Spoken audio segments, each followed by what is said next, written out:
Hello, and welcome to today's panel discussion, where we will discuss the topic, how much worse is cooked vegetable oil than uncooked?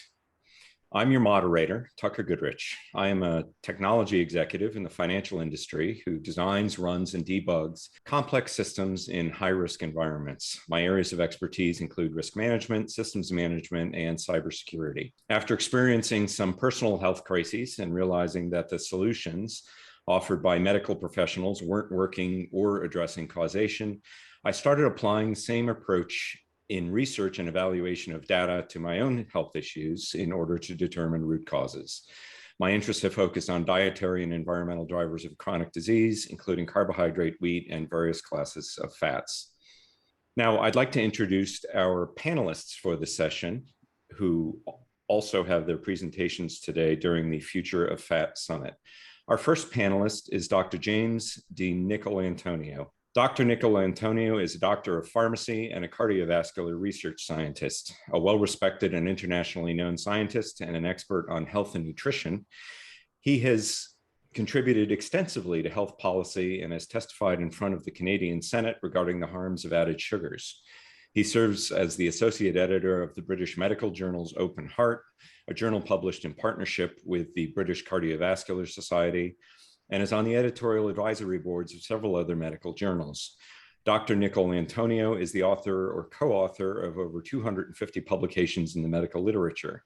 He is also the author of 6 best-selling health books. Welcome, Dr. Nicolantonio. Thanks, Tucker. Good to be here. Can I call you James? Yeah, Dr. James is fine. That works. Great. Our second panelist is Dr. Martin Grootveld. Dr. Grootveld is full professor of bioanalytical chemistry, chemical pathology at the Leicester School of Pharmacy, de Montfort University, and is also head of their chemistry for Health Bioanalytical Sciences Research Group. He is the author of almost 200 full peer-reviewed research publications in reputable international scientific and/or clinical journals, and the editor and author of 4 books.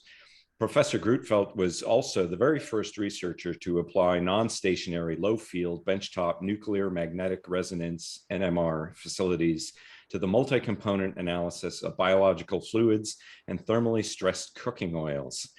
And that is a mouthful. Professor Grootveld is a fellow of the Royal Society of Biology, the Royal Society of Chemistry, and the Institute of Biomedical Sciences. He is also a fellow of the Royal Statistical Society and is on the editorial board of the highly prestigious MDPI journal Metabolites. He is currently serving as a lead guest editor for the journal Frontiers in Nutrition. Welcome, Dr. Grootveld. Tucker, thanks very much for the introduction. It's an absolute pleasure to be here. Excellent. May I address you as Martin, sir? Of course you can. Wonderful. Well, thank you both for joining today. Let's get started. So the topic we'll be discussing here is a specialty of Dr. Grootveld, the health problems with how much worse is cooked vegetable oil than uncooked vegetable oil. Dr. Grootveld is a specialist in the problems with cooked vegetable oils, but one of the very interesting questions is how much of a health issue is there with uncooked? I'd like to start with we'll touch on obesity, heart disease, and cancer, and how cooking versus non-cooked seed oils affect these outcomes. I would like to start with a little slide here. This is from a paper from the Harvard School of Public Health, and it was looking at various different components of the diet in people who gained weight over the years. The paper wasn't as clear about this as it ought to be, so I reformatted their findings into this slide. The paper's Mozaffarian et al., 2011.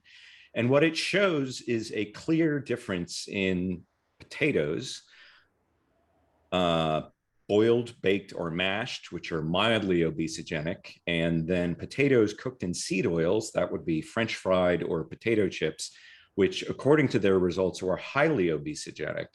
Having both of these side by side really highlights something typically sugar sweetened beverages are typically understood to be obesogenic and at the root of our obesity epidemic. And yet we can see from this data that they pale in comparison to fried potatoes.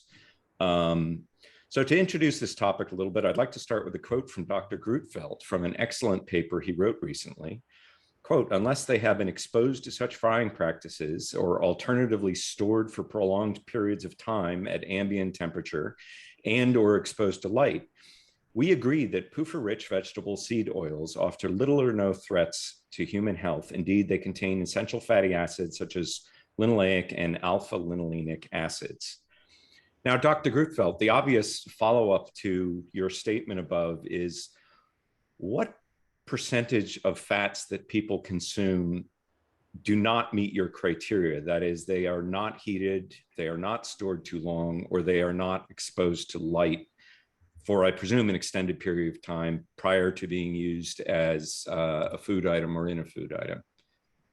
Well, that's actually a very interesting question. I wish I knew the exact answer to it. It's obviously going to vary from country to country. It's actually going to vary from person to person. The great majority of vegetable seed oils and vegetable oils in general are simply for frying purposes, unless they're extra virgin oils. And remember, we can get extra virgin oils besides olive oil. People tend to use extra virgin oils as salad dressings in countries such as Spain and Italy, for example. They're generally not used for frying.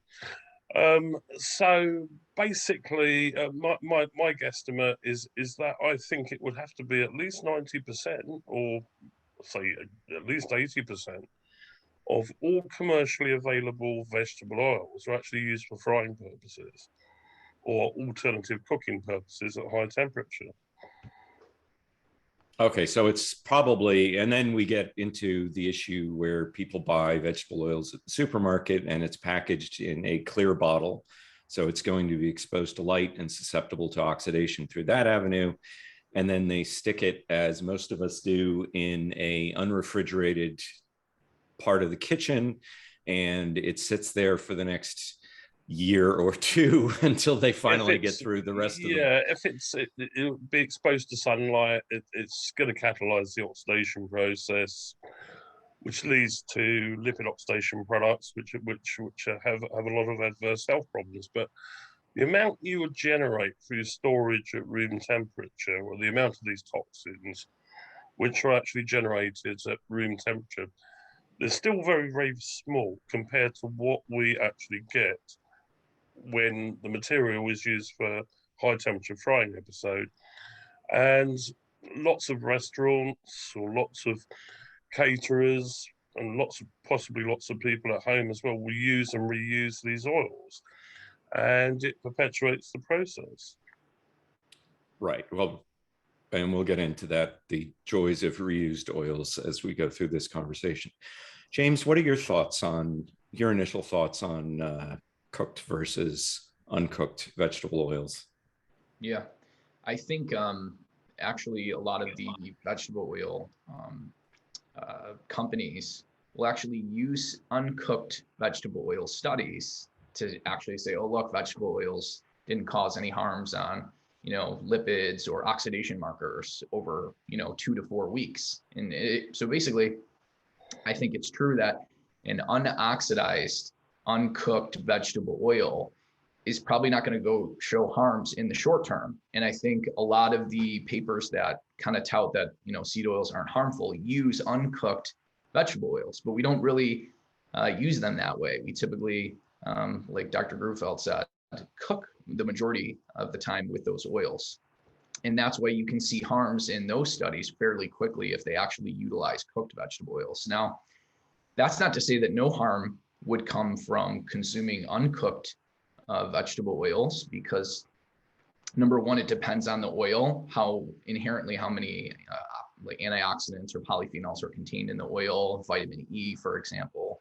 There are certain vegetable oils that actually have a fairly high amount of polar compounds, i.e. lipid hydroperoxides and aldehydes, even prior to cooking. So That would be And just to interject there for the audience, those are the subjects of concern. It's when these fats break down through an oxidative process generated by either light or heating, that those are the toxic elements in these oils, and that's what we're really concerned about.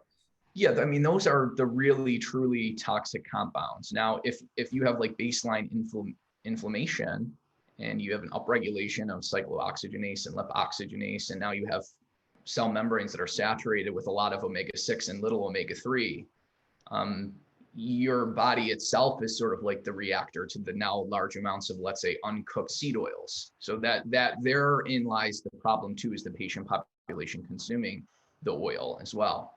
But certain vegetable oils like grapeseed, rice bran oil, even when they're not cooked, actually start with a fairly decent amount of polar compounds. But I agree, by far and away, when you cook omega-6 seed oil, you are increasing the lipid hydroperoxides tremendously. Now, when you do consume an uncooked seed oil, your stomach acts as a bioreactor. So the stomach acid will create lipid hydroperoxides as well. And these can be absorbed by the chylomicrons and can get into other lipoproteins as well. Which is how the body absorbs fats, through packaging them up in chylomicrons and sending them through the bloodstream. Correct.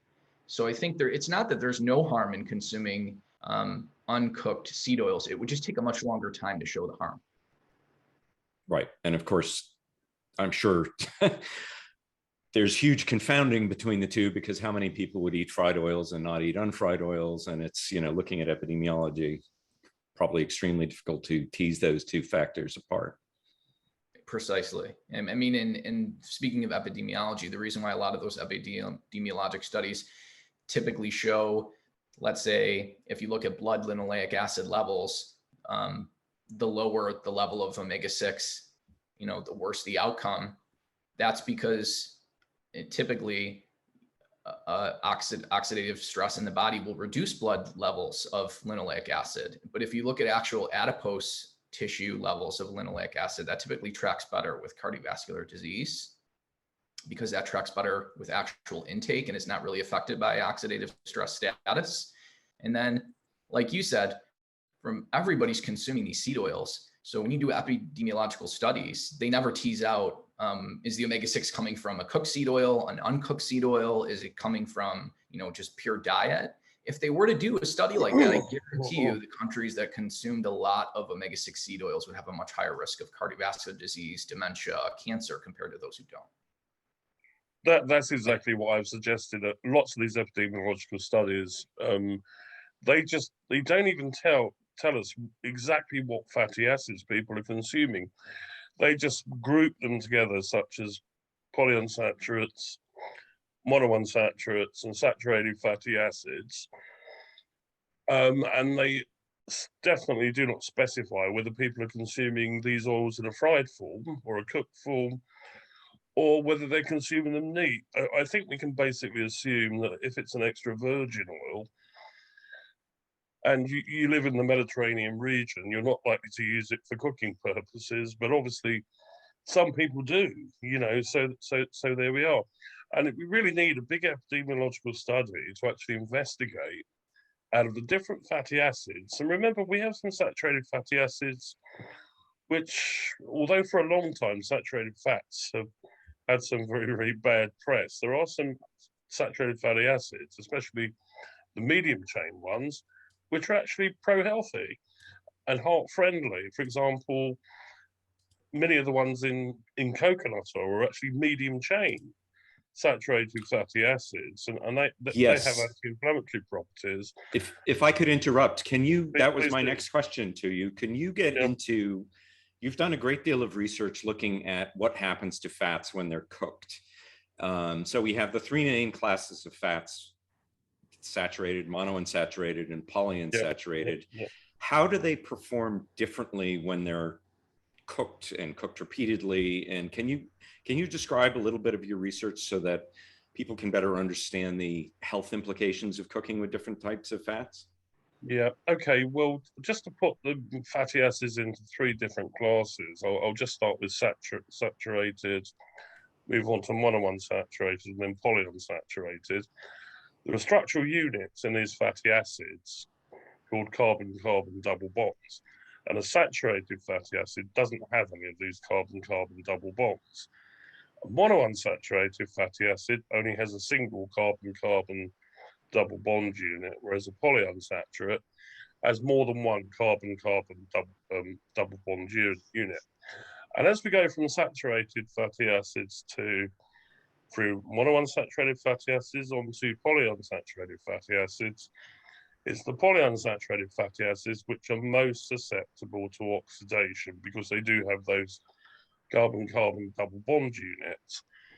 So if I look at the rates of peroxidation, or what rates of oxidation of these compounds, saturated fatty acids are virtually completely resistant. Not 100% resistant, but 99.9% or so resistant, they just don't oxidize. We then go to monounsaturates, and they do oxidize, okay? But they oxidize a lot less than polyunsaturates, and polyunsaturates are the ones which are most susceptible to heat-induced damage. The other thing is that we have, in the reaction, we have to have oxygen present.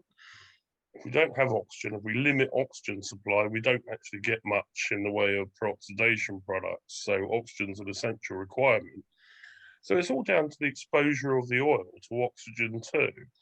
It's all down to basically how we do the frying episode. And many people don't know this, but shallow frying is a lot more dangerous than deep frying. And the reason for that is quite simply, in a deep frying vessel, there's a lot less of the surface, there's a lot less of the oil actually exposed to oxygen, which is required for the oxidation reaction, obviously. So in a shallow frying pan, surface area is a lot greater, much more of the oil is actually exposed to oxygen. Whereas in a deep frying pan, we only get oxidation forming at the surface, which then dilutes into the mass media, okay? So Meaning the rest of the oil. You know, I'd never say that, you know, I can sort of criticize myself for saying deep frying is healthier than shallow frying. It certainly is. We've done experiments and we've proven this. Having said that, in a deep frying episode, the food that people are consuming, be it fried potato chips or fried chicken, whatever, is going to absorb more of the oil. Okay. So that's right. a caveat to that business. So anyway, that's how the reaction proceeds. So anything or any oil at all which has got a reasonably high percentage of polyunsaturated fatty acids is the most dangerous to use for frying purposes. Something which is monounsaturated rich, for example, olive oil, is much more resistant to oxidation. So I generally recommend olive oil for frying purposes. Or now, is that because oil. of the antioxidants that we find in an olive oil versus some of these refined seed oils?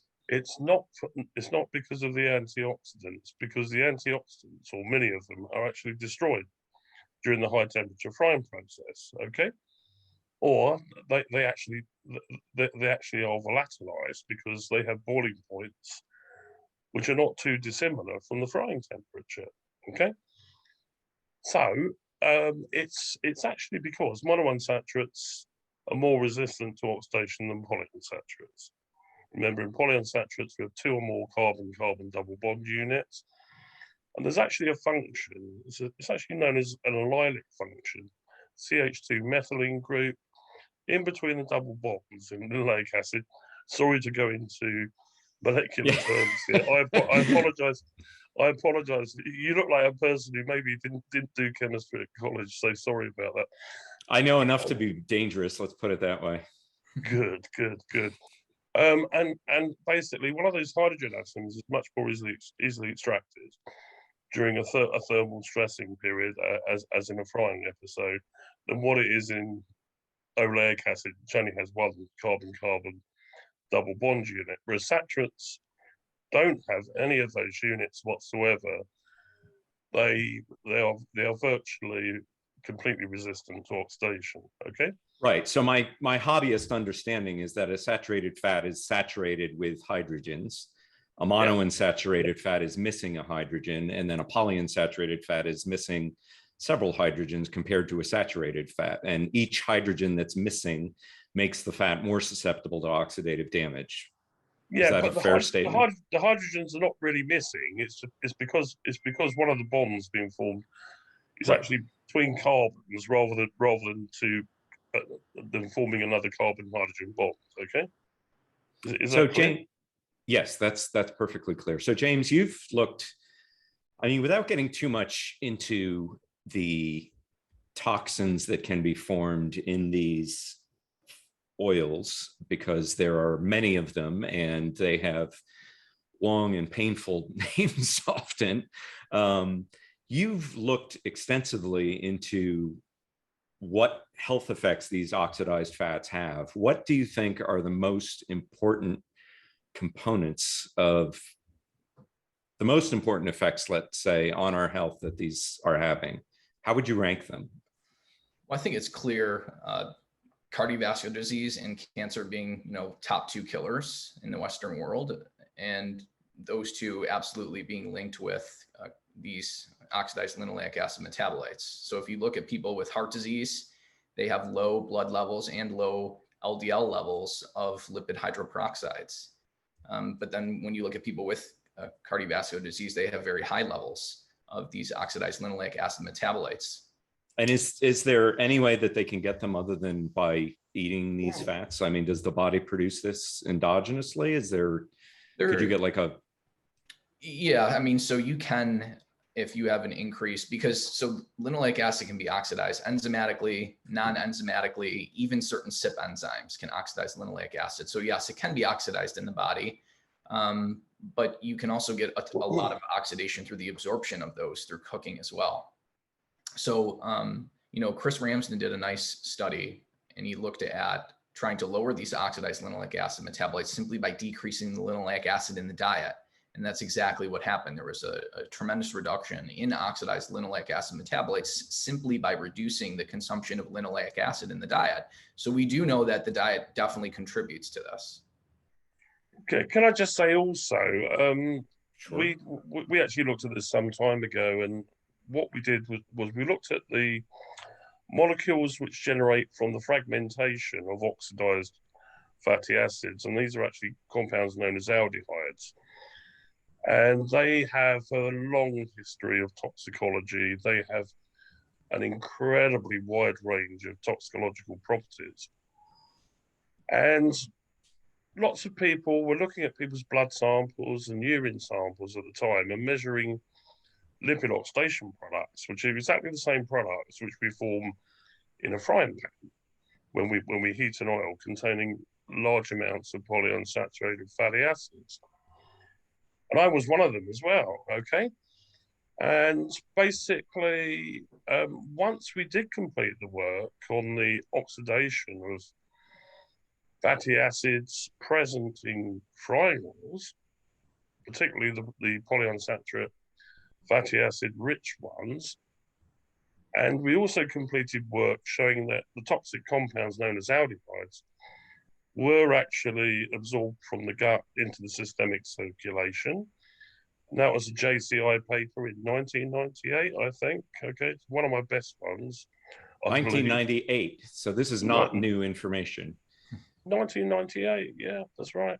That's when it was published, showing that basically the toxic compounds were absorbed from the gut into the systemic circulation, where they can exert damage to a wide range of organ cells and tissues. Okay, so and we also showed that we actually followed their metabolic transformation.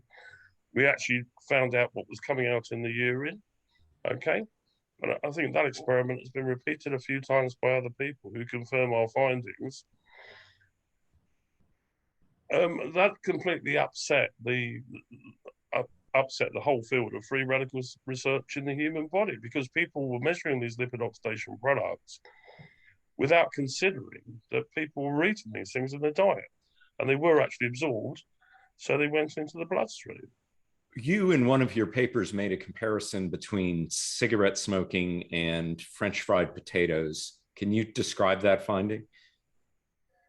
Cigarette smoke contains a large amount of the compounds, the very compounds which we measure in heated oils. They're known as aldehydes, okay? We get incredibly high levels in heated oils, very, very high levels, and significant quantities of those oils transferred to the fried foods which we eat. So potato chips can easily contain that 30% of their weight is the oil in which they've been fried. And because the oil is actually taken up by the fried foods, they also contain the toxic compounds. It turns out to be a different pattern of the toxic compounds because some of the aldehydes chemically react with molecules present in the food stuff, okay? So we did comparison. We looked at aldehydes which generated from cigarette smoking, and we estimated that the amount generated in oil was very, very comparable to the amount which people were, or the amount of toxic compound which they get from smoking a packet of, I think we said 25 cigarettes per day. 25 cigarettes. Yeah. And there's a lot of aldehydes. Particular aldehydes which are available cigarette smoke. There's one called acrolein, which is the simplest alpha beta unsaturated aldehyde. There's another one called crotonaldehyde. And estimates of acrolein intake by humans, I think the last one I saw, it was about 2.5 milligrams per day. Okay. Total concentrations of aldehydes taken up by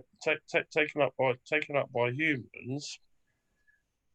Two types of aldehyde. There's a very highly chemically reactive form called unsaturated aldehydes. There's a less reactive form called saturated aldehydes.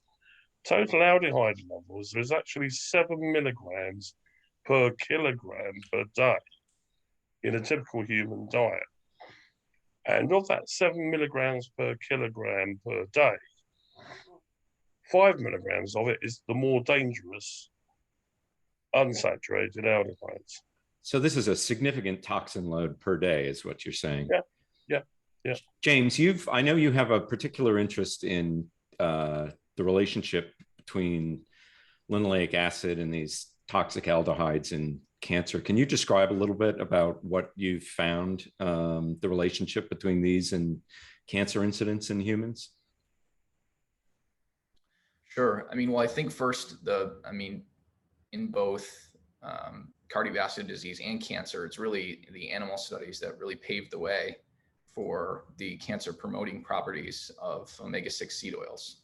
You basically need some linoleic acid to really promote and induce cancer in animals, because it seems like a necessary substance. Cancer can actually take up your own stored linoleic acid and then convert that to arachidonic acid and then other metabolites to fuel its growth, which is pretty shocking, actually, that cancer can actually take up your own stored linoleic acid in your adipose tissue to fuel its growth. And part of the reason why there's the increase in the promotion is the formation of these lipid hydroperoxides. These hydroxy acids from linoleic acid are very, very strong stimulators of cancer growth. And I think, going back to heart disease too, real quick, in the animal studies, if you cook olive oil, it doesn't induce atherosclerosis in animals, but if you cook vegetable oils, it absolutely does. And then if you look at the animal studies for cancer, there was actually a really nice meta-analysis that looked at all the different types of fats, and linoleic acid was by far the largest hazard ratio in regards to consistently inducing promotion of cancer in animals. So I think it's very clear from the animal studies and even certain human studies as well. The LA veterans study just missed statistical significance. The p-value was 0.06 for showing an increase in carcinoma. And I think part of the reason why is actually there were worse baseline characteristics in those not consuming seed oils at baseline. They actually had a higher smoking incidence at baseline, and there were other sort of factors as well, why maybe that missed statistical significance. But the cancer incidence in that study was higher in the group that was smoking less, isn't that correct? So the cancer incidence was just missed statistical significance in those who were consuming omega-6 seed oils. It was Okay. 0.06. And I think part of the reason why it missed statistical significance was the fact that there were more smokers overall in the group not consuming vegetable oils. Okay. Well, that's concerning. I think that's something that could actually be. I don't know. I haven't got access to the data set. If I did have access to it, and perhaps I might be able to assist you with the analysis of the data. I don't know, or certainly we can actually look at that. Just one thing I do want to say. There was one paper recently in a very, very top journal. The author's name escapes me, but their claim was that aldehydes, which are exactly the same compounds, which we get generated in heated frying oils, especially if they're polyunsaturated rich, were actually the primary carcinogens in cigarette smoke and not anything else. Okay. So that would be things like the acrylane that you mentioned before. Yeah. That's okay. Right. Well, I think we've probably only touched the tip of a very big iceberg on this topic, but unfortunately we're running down towards the end of our panel session. Could you, Dr. Grootveld, if you could summarize for us what you think is the best takeaway for the listeners on this and this health topic? Takeaway normally involves fried food in my country, so you guys in America say take. You think you call it a takeout, don't you? We takeout. Takeaway.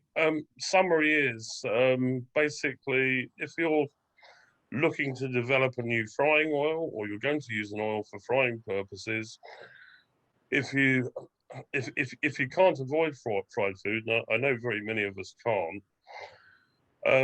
Always elect to use an oil which is resistant to oxidation, and in my book that's going to include mainly monounsaturated rich or saturate rich for that matter. I'm not suggesting people should use lard or animal fat. I'm not suggesting people should do that because many people will be averse, and they've actually been coached to avoid saturated fat as being healthy. But if they're going to use anything for a high temperature frying episode, then certainly lard or that matter, pork fat, beef fat, whatever else is a lot safer to use.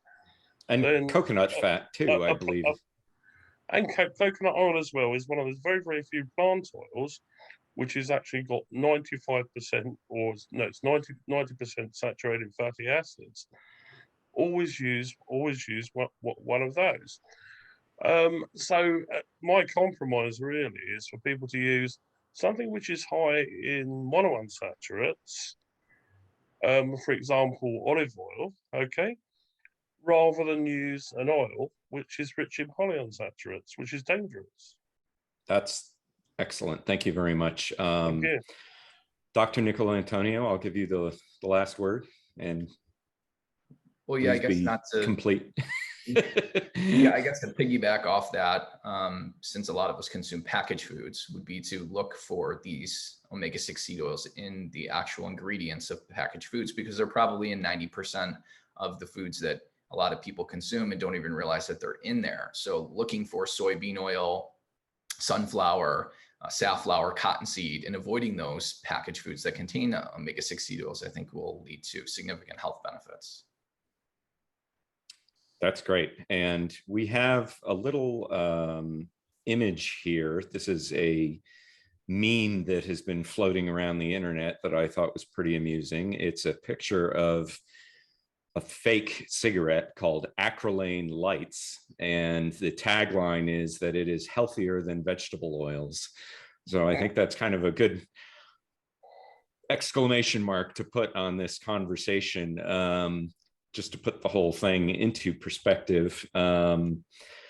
Thank you to each of our panelists for participating in this discussion today. I think this was quite an eye-opener on some of the health risks that are entailed by the use specifically and especially of frying in these fats, but also potentially on just consuming these fats.